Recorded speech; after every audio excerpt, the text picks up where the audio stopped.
So back in January, maybe December, January. In the middle of January. The end of January, yes. At the end of the January, because we drop a lot of business, so I went out to see whether others kind of restaurants had the same situation like us. But it turns out only the Chinese restaurants had less business than others.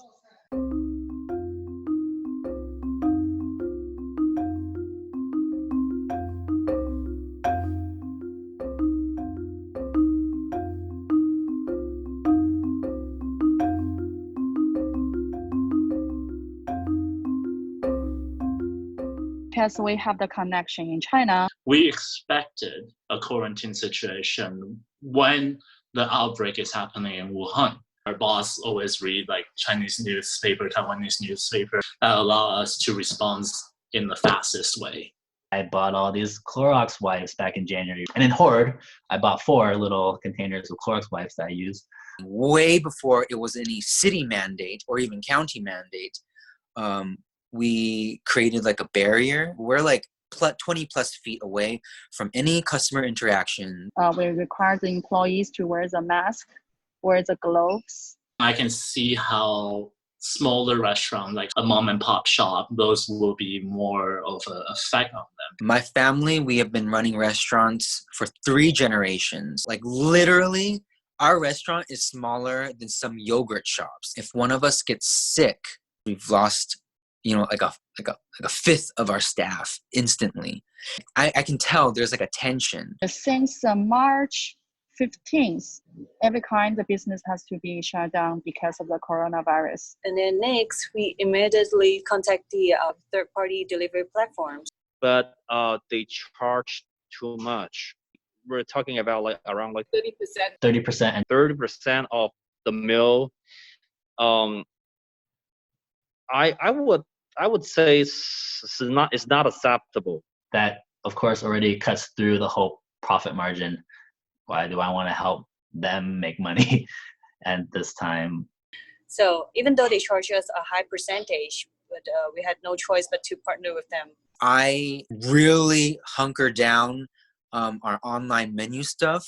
Most restaurants, they don't have the translation between an Asian language like Chinese to English. It's like beef and broccoli. Like that.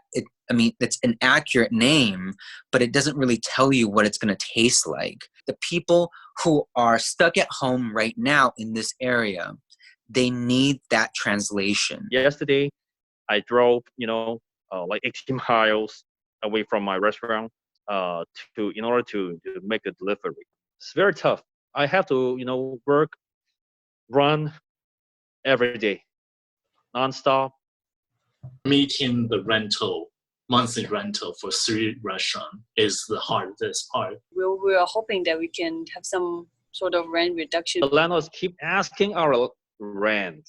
To be honest, I may pay you the rent, the full amount.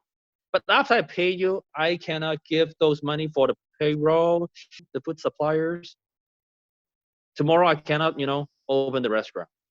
They're going to be experiencing that kind of stuff unless the government say, okay, let's just void all monthly rental payment. That could save them. I got an email from the St. Gabriel City, and they said, they will have a disaster loan or something like that. And I tried to get that, but I cannot even get online that website. It's more business loan, and then some called PPP, the payroll protection program. We did apply those, but we actually haven't get anything yet. I think it maybe too much people are applying, and it take a long time to get reviewed and approved. Pessimistic. Yeah, because nobody helps up till now. There are so many restaurants I know. I just hear, talk that their business sales have slowed down 80%. 80%. 80%. 70, 80, maybe even 90%. It is sad. It is like when you get home and you process, it's like, hey, this thing could disappear. Like it might not ever be the same again. Every restaurant owner is surviving. I didn't think it would get this bad. I was hoping that, you know, I didn't want this at all. And it's really sad. And yeah, it's hard to talk about. Sorry.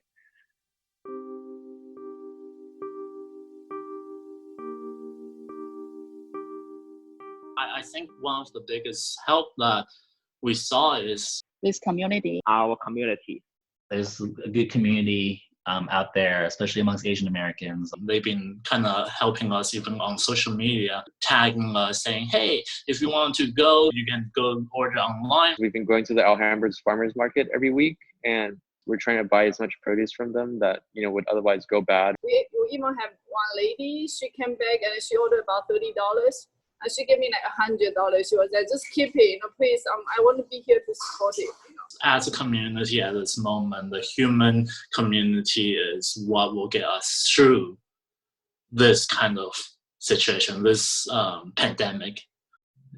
There's a lot of good out there, and I just want, you know, everyone come out of this and learn from it. And I think it'll just be a better world after. And that's all. Yeah. Thank you.